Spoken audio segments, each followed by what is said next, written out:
All right, ladies and gentlemen, welcome back to SBL 10 Week 1. I'm AJ0 coming at you with your boy Thrifty Senpai to bring you Game 3 here. Thrifty, welcome back. It's good to be back. Had to patch up a couple for this, so it was good we had time to get to game three, but looking forward to casting some League of Legends. Yeah, I am excited to cast some League of Legends. Hopefully, we'll get the chance to cast some League of Legends in this game as well. But I'm not setting the expectations high. The bar can be nice and low going into this one. That is true. As It is the Batty League. Yes. And coming into game 3 here, we've got Kylie's Playground Pals, the team drafted by Mr. Coffee, going up against Fellowship of the Meme, drafted by Tizzy. And these might be the best two team names this season. I really like both these team names.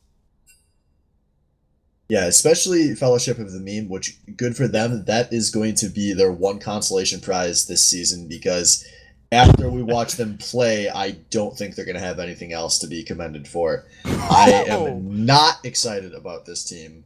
And I don't really think anyone else is either. These guys have a lot to prove, and they have to prove it very fast if they want to get some yeah. respect from the rest of this No, league. this isn't a long form season where you have like 4 to 5 weeks where you can just fucking dirtle around and slowly figure out what the hell is wrong. Um, this is a really fast season. I recommend skipping. Yeah, but maybe that'll be a good thing for them. It's only 4 weeks and then it's over. That's true. If it goes the absolute worst that it possibly can. That is the nice thing about this sort of format is like when your team just is not good, you don't have to be there long. You're just like, all right, guys, let's fucking grit these teeth, take a couple punches, get shit on for 4 weeks, and then I'll see you guys next Batty League season. But at the But same time, this it's is not the like those 10 SBL. weeks. Yeah. We have seen teams that we thought were absolute trash on paper not be absolute trash. So Oh we'll yeah. see going in here. We've seen all sorts of crazy turnarounds. The one thing I've pretty much always consistently is going to happen in the SBL is Wes is going to fucking gank all lanes and camp the shit out of people, and people will always be bad. Yes, that is accurate. So looking at our breakdown here, we got bans being thrown all over. Dario Chopman, aka Mad Cow, only drawing one carry ban in this first rotation, so we might see Mad Cow on one of his more well-known heroes here. Obviously, Yeah. Beyblade drawing that Katarina ban. I would like for him to pick that. He's going up against Kiss Shot Underling in the top lane. He always thrives when he's on a fucking carry that just can dunk on their top laner.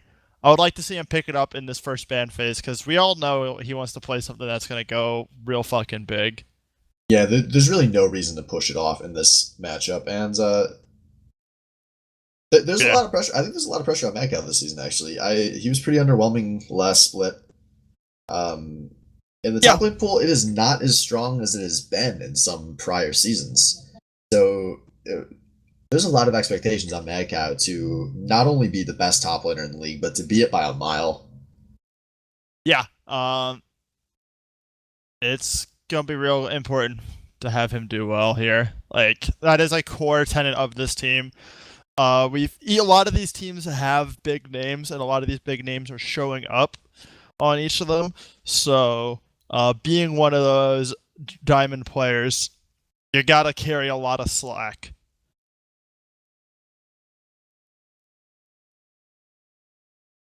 So we have a few picks in here. Janna, the first pick for KPP. And we're going to see maybe some weird picks coming out of KPP. Scotchnut taking that jungle Lamumu. Scotchnut, the jungler for this team, something we haven't touched on yet. Not a known role for him, but this is the SBL. You got to have somebody on your team be flexible a lot of the time. And this is Mumu, one of his big picks in the jungle. I expect we're going to see a lot of that this season, especially because he has some teammates that are going to be drawing a lot of bans. Yeah. And then it's going to be Janna Tristana as the bot lane. So no pick for the Dario Chopman in this first round of picks.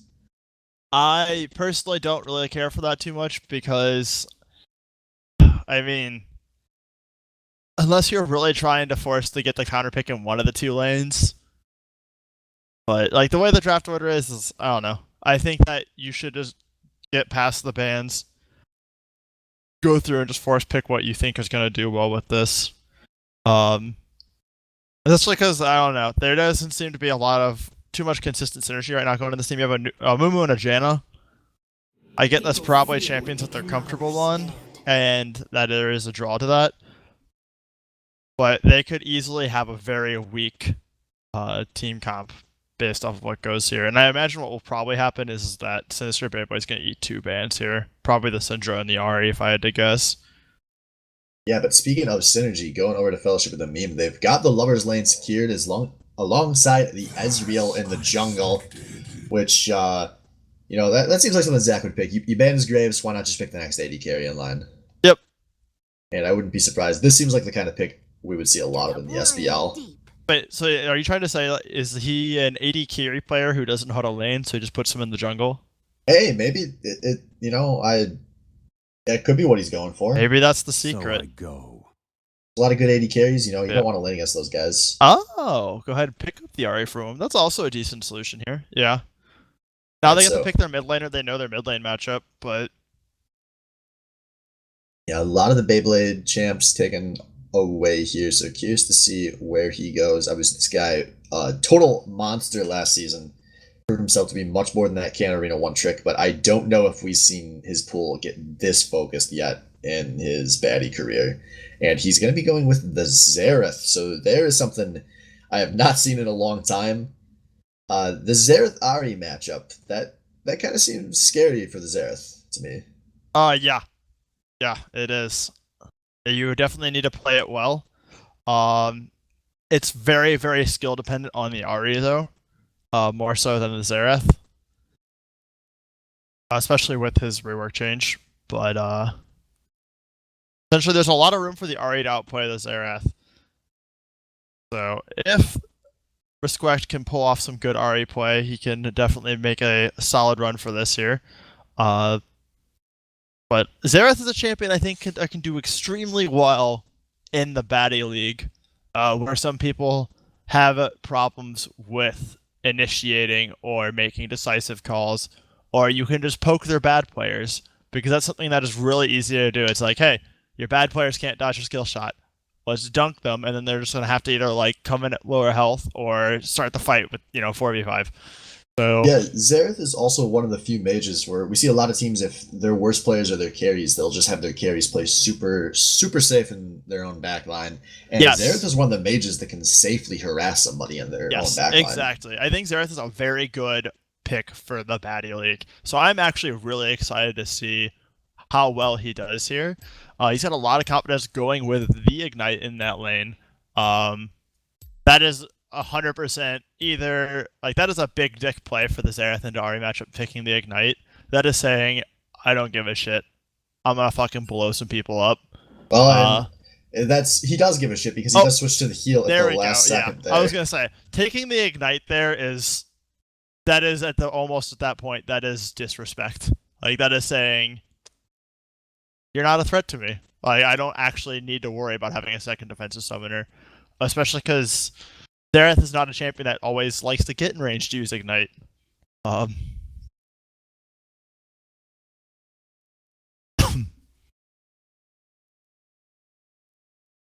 But looking at these comps, I actually do really like how Kylie's Playground Pals rounded out their comp here.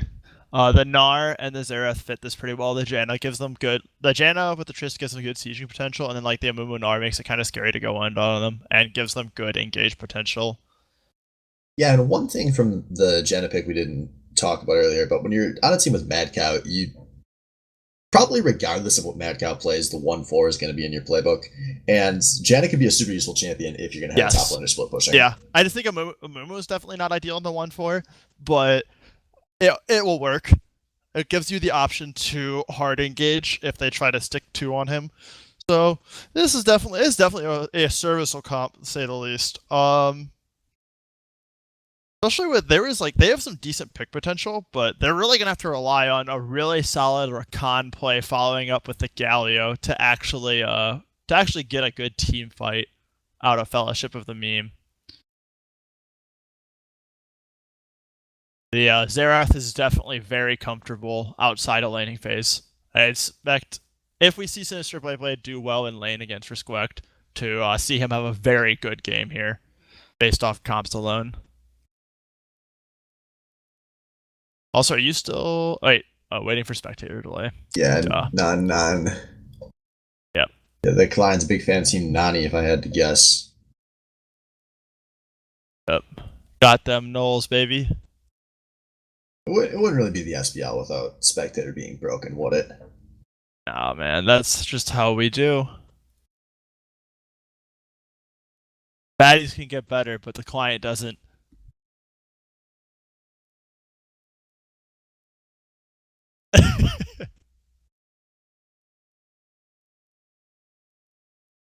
We've talked a lot.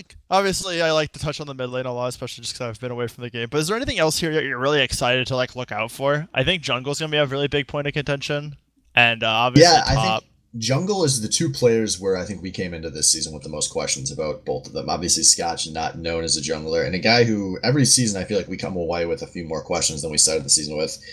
And I don't know if the jungle is the role where he's going to be able to really start answering some of those criticisms. And then obviously Zachary, despite a pretty solid rating, currently sitting at Platinum 3, not a guy I think has drawn the respect of his rank yet in pre-made play. And to me, this season seems kind of like he has to show he can hang with the guys in this league. And he's going to really have his work cut out with it. His work cut out for him playing on that roster. Yeah.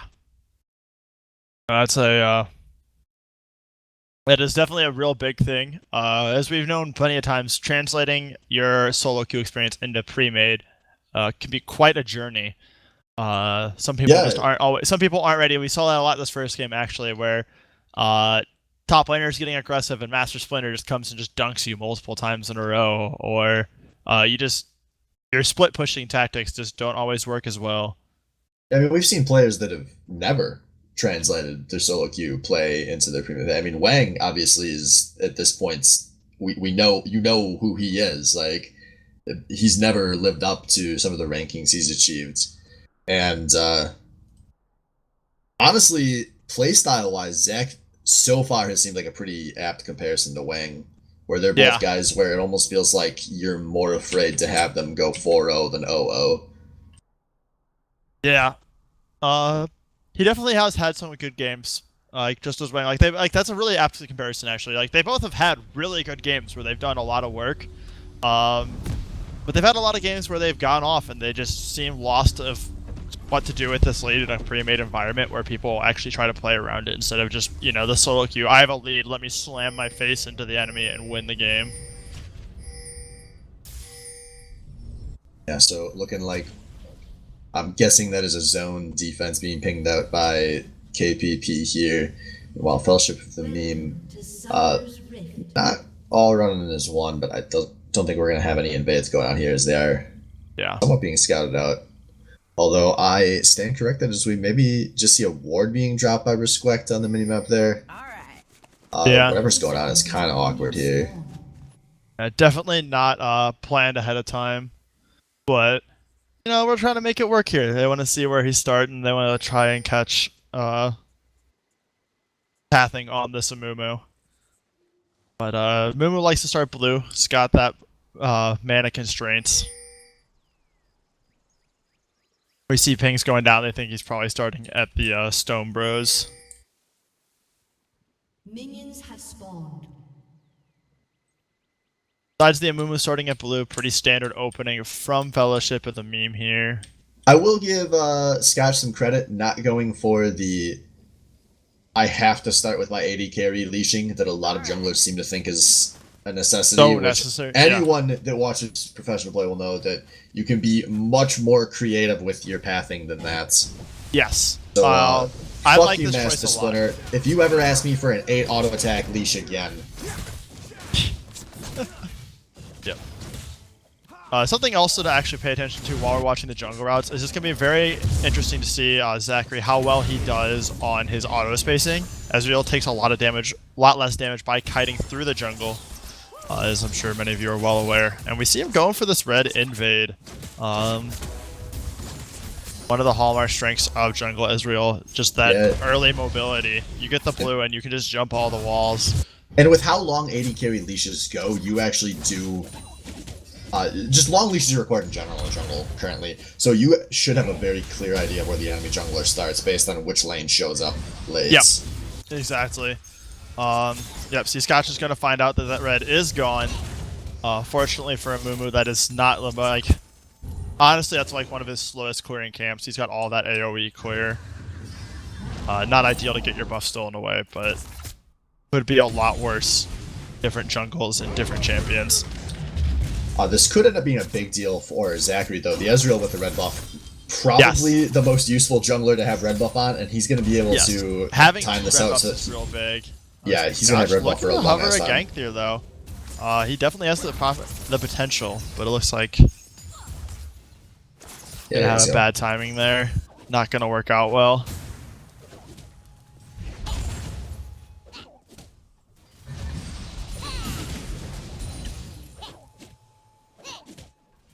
Pretty even starts all around the lane. Yeah, you know, starting the season off with a level 1 solo kill maybe got us a little too excited here. I know, right? That was something else. That's a good way to start a season, but we're not going to see that with Galio Gnar in the top lane or any of these lanes, really. No, Dario Chatman playing it kind of slow up there. Yeah. Establishing control for now, which, you know, is what Gnar does. Yeah, Galio's so safe on this first part. Like, that's just what he does.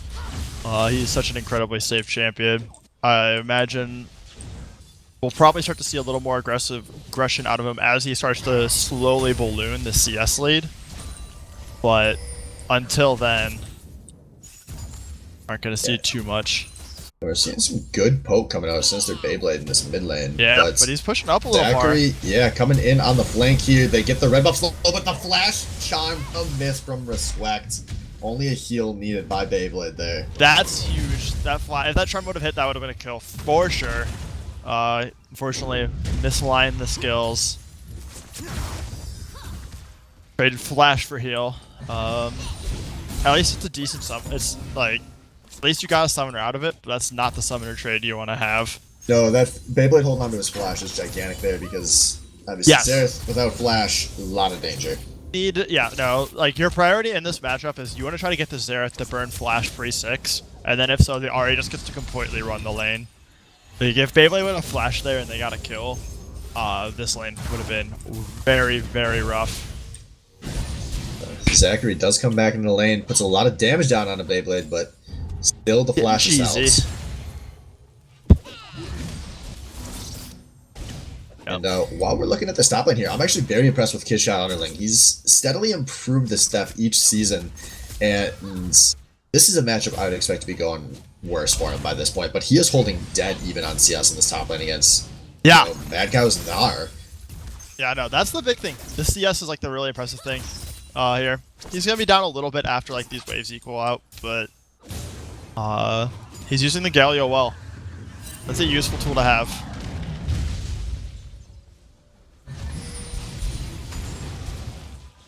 Yeah, and the dynamic of this game really changes drastically if we don't see Mad Cow getting a lead on that Gnar. Yeah, I'm really a lot more curious to see how things will go after the first buy in that lane, though. Just because Galio is such a safe top laner, it's hard to pressure without that. Oh, but Respect coming up for the other top laner, and he's going to secure it. The first blood there for Respect's Ahri. Very nice roam.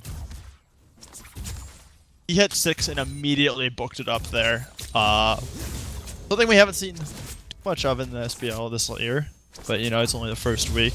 But that was a very nice roam, putting pressure on the top lane. Yeah, that river totally devoid of vision there.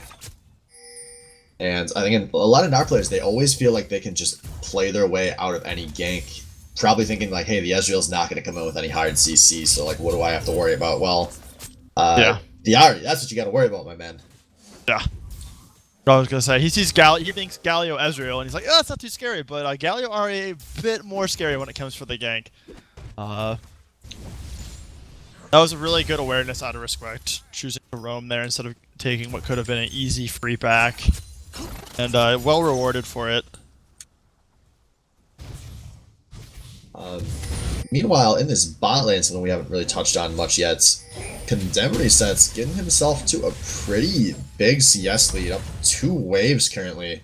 Yeah. It's just not a Janna, which is not going to be an overly oppressive lane going up against the Xayah Rakan. No, I think this is a combination of like he's got decent support as well, but Condemned just being the better AD carry than Bernie Sanders bot. Bernie Sanders bot has never been like a super impressive AD carry. He's been serviceable. We saw him last year. He would hang in and survive on Master Splinter's team, and then come out and he'd do stuff in team fights. Well, this mid lane, Beyblade finally being forced to flash there as Zachary came in for that gank. Also taking a lot of damage. Gonna be start blowing through these health pots, and this could open the mid lane up for Respect. Yeah, that's really big because Respect's ult is up, and that is very dangerous of Beyblade to be that far up without, like, he's got to be very careful now because Respect's just looking to Spirit Rush in, finish off Beyblade, and just break this game. Yep, there we go. It does not have to wait very long for it. The heal comes out. Respect missing some of his skill shots, but it's not going to matter as he secures his 2nd kill of the match. And some nice counter jungling out of Zachary as well, going ahead and trying to pick up this blue buff as we see Scotchnot going on a nice little adventure. He's going to show up and find out that that blue is not there. Little too late. And Zachary pretty far away from where he wanted to be. They're going to be forced to flash into his own jungle.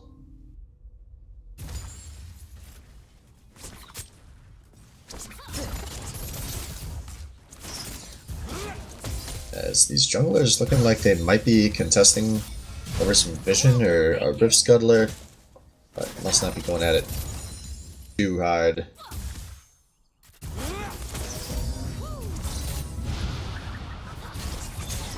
There we see the Rakan going in. Hibs level 6 has the ult available, but no, I get too excited. Too easily as the Rift Scuttle. We see Scotchnot running into Zachary's Aerith in the range. I wonder if they didn't know that his flash was down, because a Amumu ult there could have just locked him up just long enough, then he could do the bandage off of that. Kind of the opposite normal where you want to do the CC there.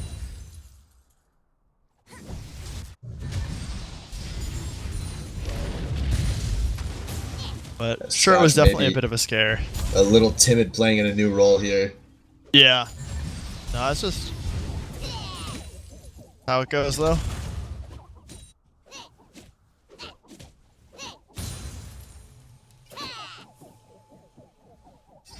You know, like we had mentioned earlier, seeing Mad Cow after the first recall, he's started to accrue a bit of a top lane lead, but that is drawing the pressure as Zach and Respect are both coming up, but Mad Cow has some vision this time around as that river is lit up. Yeah, no, he does not. He was upset off that first roam. That set him behind quite a bit. Oh, But in this mid lane, we see Respect going all in, but he's still missing the skill shots. that's a lot of skill shots missing. He's in a very dangerous spot. The ult comes out. Yeah, but meanwhile in this top lane, we see the taunt going down on the Dario Chombat. He's running for his life. Now the camera back to the mid lane. The long range Q coming out. The Ignite's being traded. The auto going to secure the kill, but the Ignite is going to make that a trade. Meanwhile in top lane, Nar made it out with the Mega. Oh, but And Zachary going in, looking for the red buff kills. try to get the arcane shift, get the dots on him for a few more autos, but just not enough. However, we see a Mumu wandering his way in here. He's finding some people very low, gets the bandage and the ult to follow up. Zachary does not have mana or flash to get out of there, and it looks like he's gonna go down. The flash to finish it off, and he's got red now. Oh, but he autos. He autos a creep. No, Scotch. Oh man, but still going in for the straight 1v2 kill. But this bot lane, this is going bad for this Tristana's Condemned Set, blowing everything to get away. But now a teleport's coming out of Dario Chotman. This bait actually might have been long enough to save the lives of their bot laners, but they're going to have lost a lot for it. 4 summoners committed that fight if you include the teleport, and these guys have no health. Yeah. all of a sudden, real fast, we get a very intense team fight.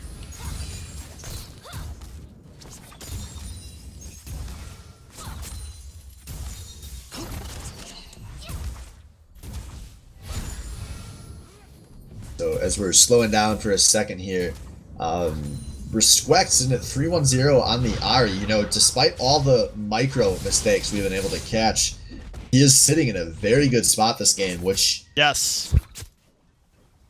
we'll Yes, he see what is. he's able to translate with this lead, because we've seen him play mid lane in the past and have some issues. So curious to see if he's able to fix some of that.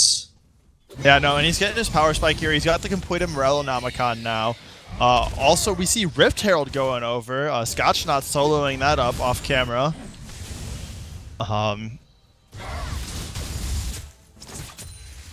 That's a pretty good time to go pick that up.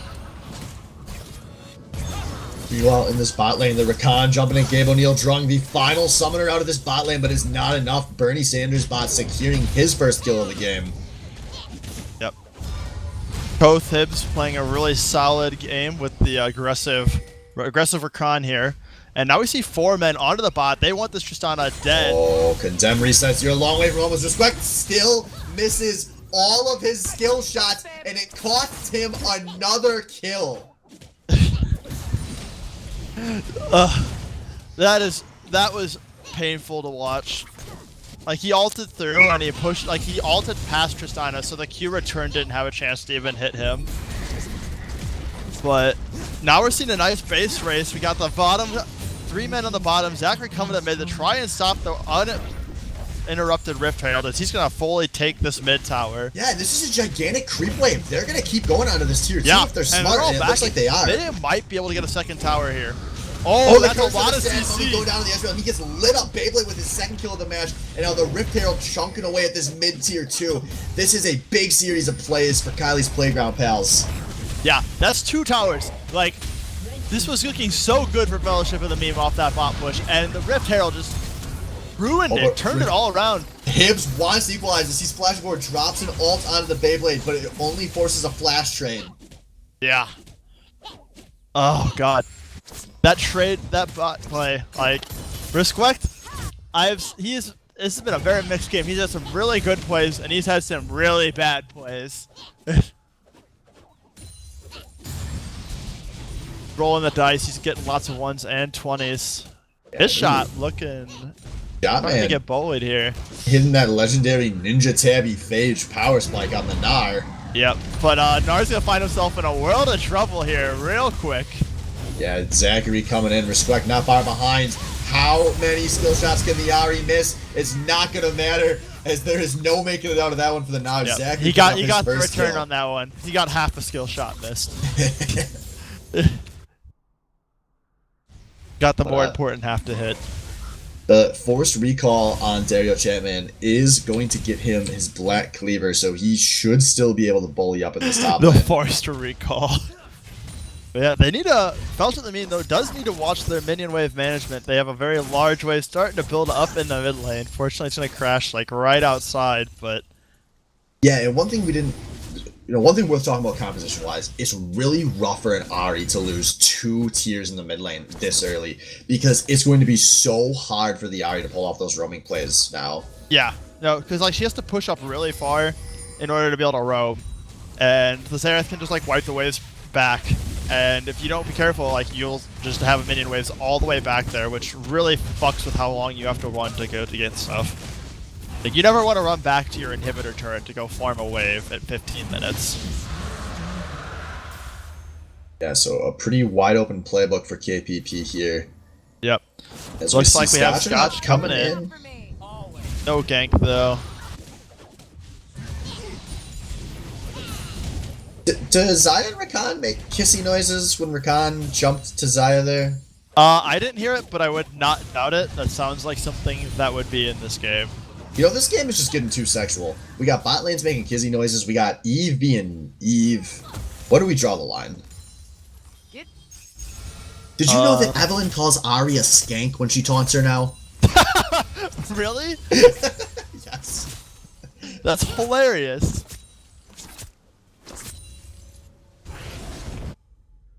I just can't wait till that like happens on like fucking like we're gonna have World Stream next year, and that's gonna happen, and it's gonna be like blatantly loud, and there's just gonna be a huge social justice warrior explosion off of that. That'll be great. Hey man, if we made it through LMQ's bot lane sucking each other's dicks on camera, we can make it through anything. Stand strong. Stand strong, League friends. So things slowing down a bit here. Yeah, we had a very intense couple minutes previously.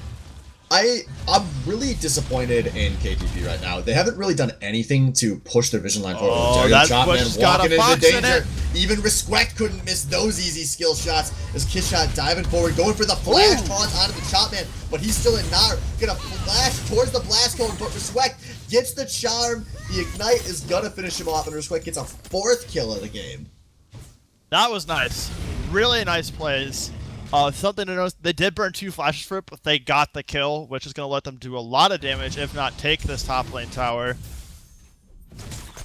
Meanwhile, putting pressure on the mid as well. This is really a solid push out of the Fellowship of the Meme here.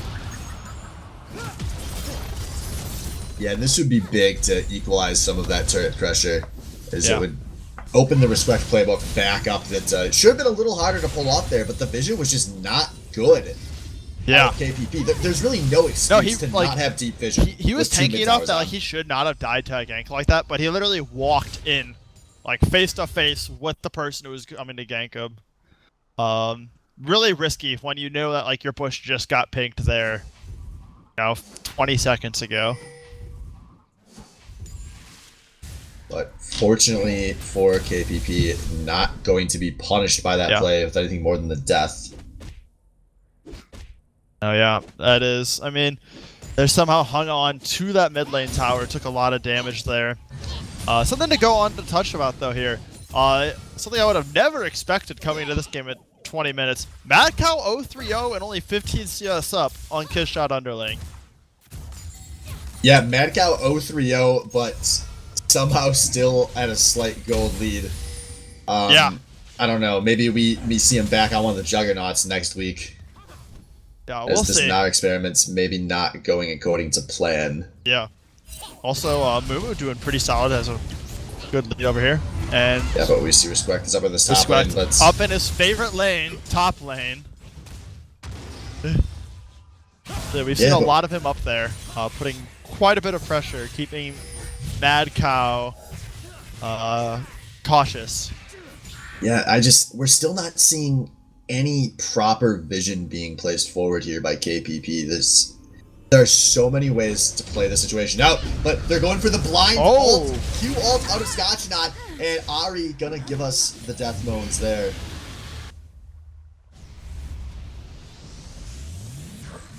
And maybe that's the play KPP needed to have the confidence to start pushing these vision lines forward.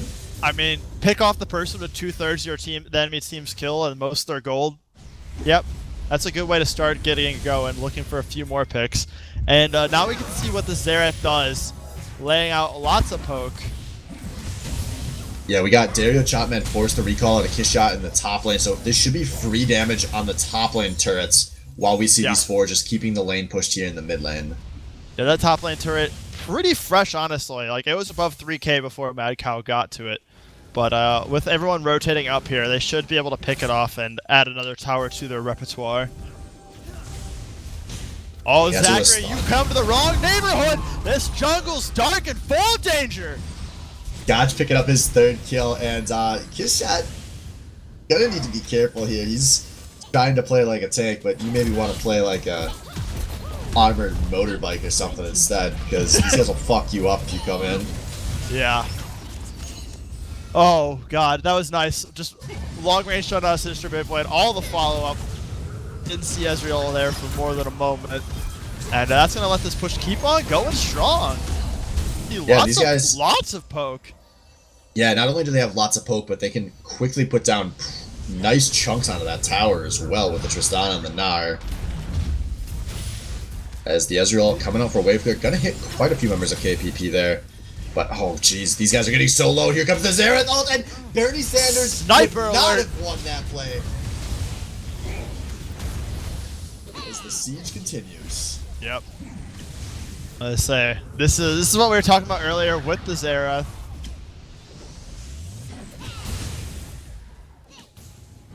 Laying down all the damage.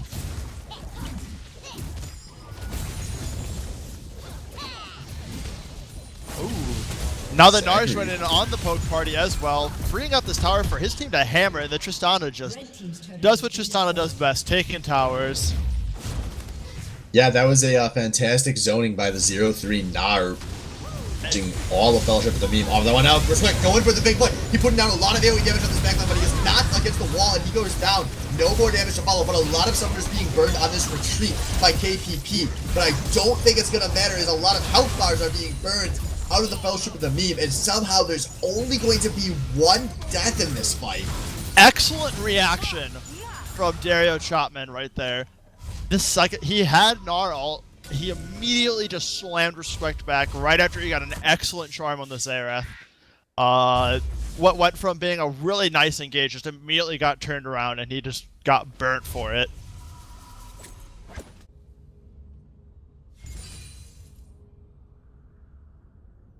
So that's going to be a chance at a reset here for both teams. A reset, but a lot of gold gets to be dropped by the Kylie's Playground pals.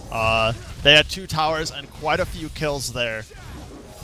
So they get to go line up and probably do this again on the bot lane, pick up a dragon and just use all that extra gold to keep taking towers. Yeah, there should have been a lot of gold spent there. It had been a long time since Playground Palace had gone back to their base, as they should burn through this dragon pretty fast with the Amumu. Yeah. I mean, you have Amumu, Tristana. Gotta do some damage. Zachary nowhere near, so it would be pretty foolish of Fellowship of the Meme to contest that one, and they're not going to.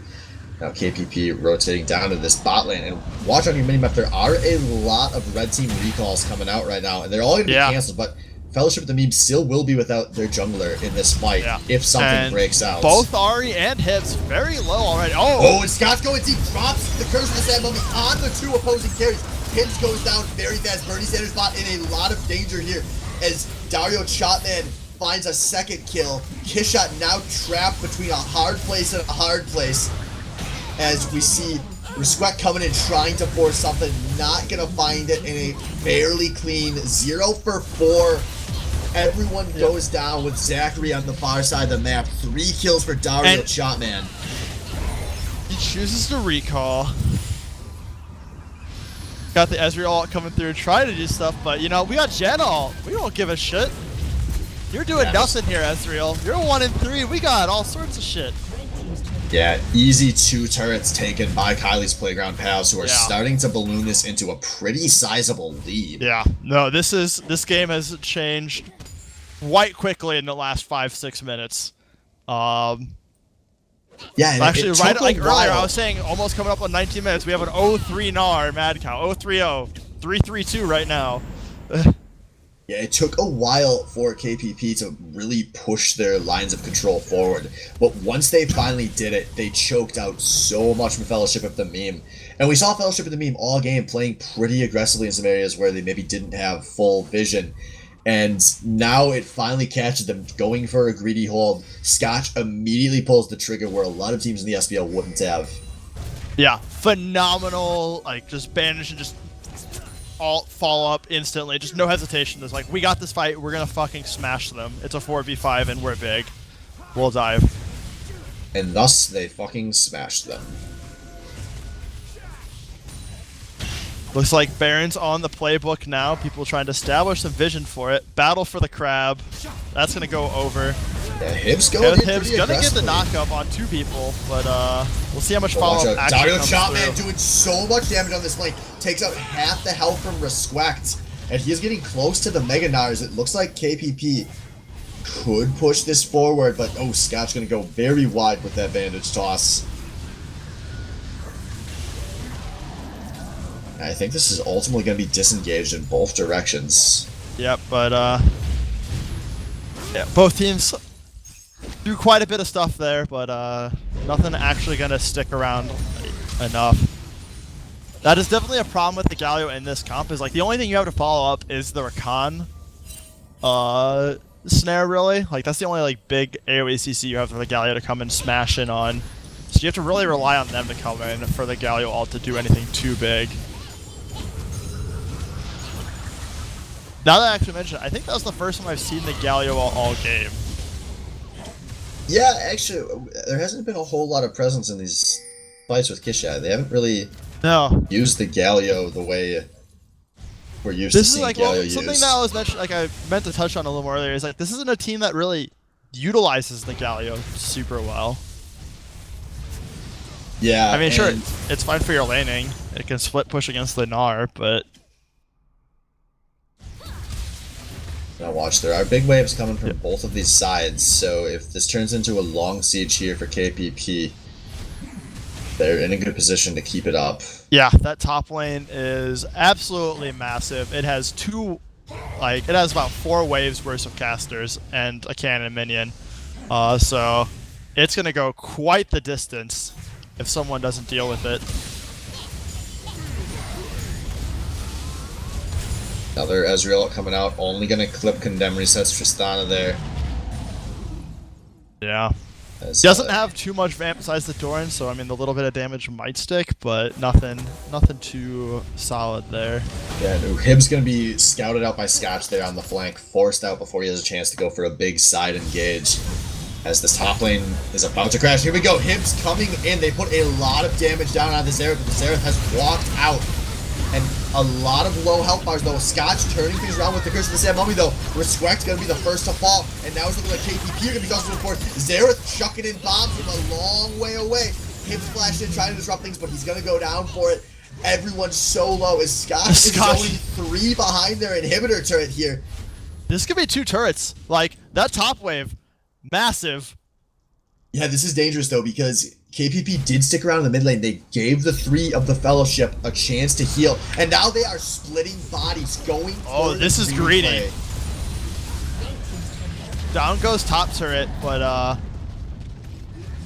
yeah, but instead of grouping in the top lane where they would have taken the inhibitor, a split shot call, they're gonna have to walk out and recall here now. Yeah, that's still good for them though. They've cracked the base open now. They can proceed to start pushing up, take an inhibitor. Like honestly, one of the hardest objectives to get in this game sometimes is just cracking open an inhibitor turret. The second you're able to do that, you have an objective that you can engage on that, you know, doesn't give the enemy team a massive advantage.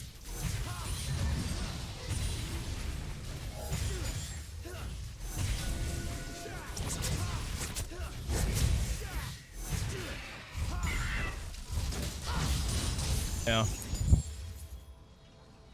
Do you think there is like, I don't know, what do you think needs to happen here for Fellowship of the Meme to be able to turn this game around? Like, do you think there's like one good fight off? Like, they're down 6 turrets right now. They're down a lot of turrets, but they still haven't given over to Baron.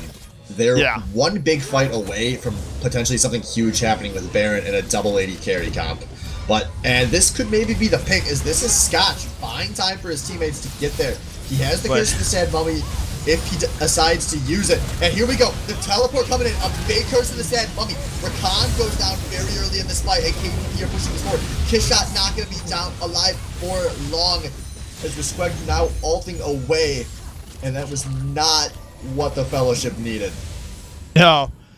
The problems, they found the Mumu, sure, but he is really tanky. Yeah, 4-0 and 9 is Scotch, not what you would have expected Scotch to be. And we're gonna see a second inhibitor turret cracked here. That might be 2 inhibs. I think that might be the play here. Yeah, this is gonna be we see them positioning towards the top half. No minions to back up on this one, but something tells me they don't need it. And it's looking like you are gonna be right. Kylie's Playground Pals now backing out with a commanding position in this game. An easy Baron siege. They can, you know. I would say, you have a Xerath. It's real easy to take this Baron siege here.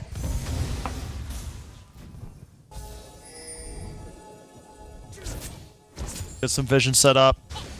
Take the Baron. Take your free win as you march it in.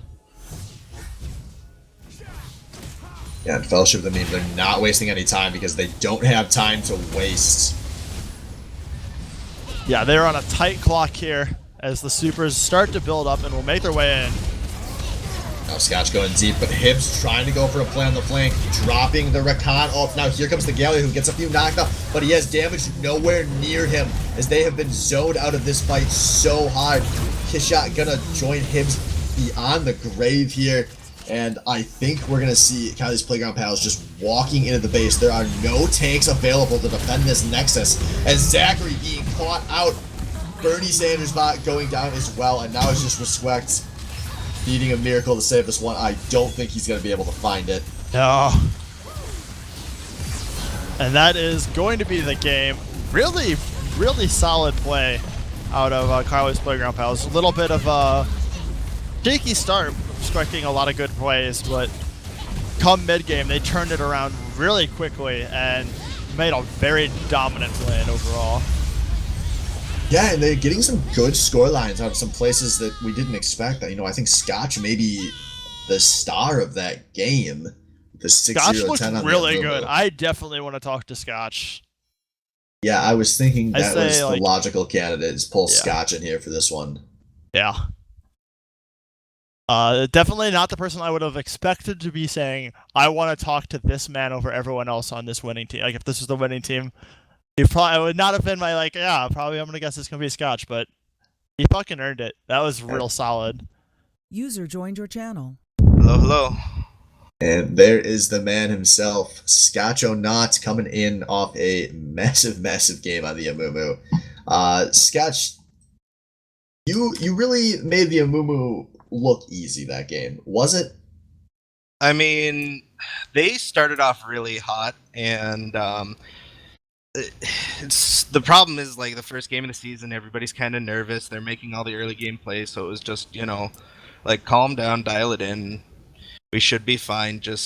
And then they finally slowed down, which gave us an opening. We got a couple picks, and then we were able to get it moving and grooving, and the calls came in, and everyone followed. That's what I love about this team, is a call is made, and everybody's like, okay, which makes it really easy to call.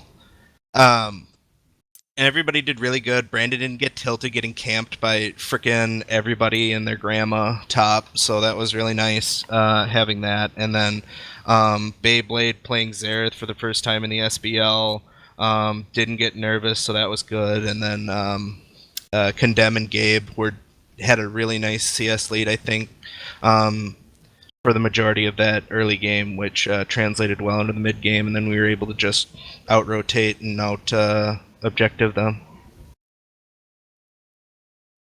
Yeah, that's a pretty accurate description of how that game went. You guys turned it around very quickly come mid-game. You had like one solid race that went better in your favor. Like, they want to fight bot, but you guys got the better push off it, and you just turned it around.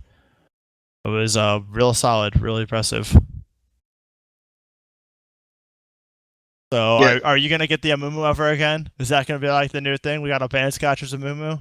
Honestly, I thought there was a running joke that Scotch only knows how to play Amumu jungle, so I don't know why the Maokai got banned. That was a real surprise. I mean, for those of you that weren't at the Menominee LAN, which probably more than half of you, I played a lot of Maokai there for my team, but I didn't think it did well enough to get the priority ban over the Amumu. So I guess that was interesting for us. But yeah, I don't know. I guess I'll keep playing it until people want to ban it, and eventually against our team, they're gonna run out of one tricks to ban. Right on. High hopes for the season then? I'm guardedly optimistic. I'd like to say that the way we're playing together as a team, I really like. Like I said, the calls are really easy to make because everyone is just committed to them. And if there needs to be a I'm sitting on a lot of gold. Obviously, that gets communicated, so it's really, really easy to shot call for this team. And it's not necessarily just me. Brandon makes a lot of calls. Beyblade's pretty talkative too. Even our bot lane communicates and makes a couple shot calls here and there. So it's a really well-oiled machine for us here. I think we just need to work on our jitters maybe, and just work on some comps and some on champ pools. I know it's a short season, but if we can get that practice in, I think we'll be pretty damn good by the end of the season. Right on. Is there anything else you wanted to ask, Swift, or No, I think is that a wrap? that wraps it up. So congrats on the win to Sketchnaut and all of the Kylie's Playground pals. Yeah. I'm so happy to know that such a wonderful little girl has 5 big, strong League of Legends players watching over her. And that is going to wrap things up for week 1. Congrats, people who won. Everyone else, get good. We'll Rip. see you next week.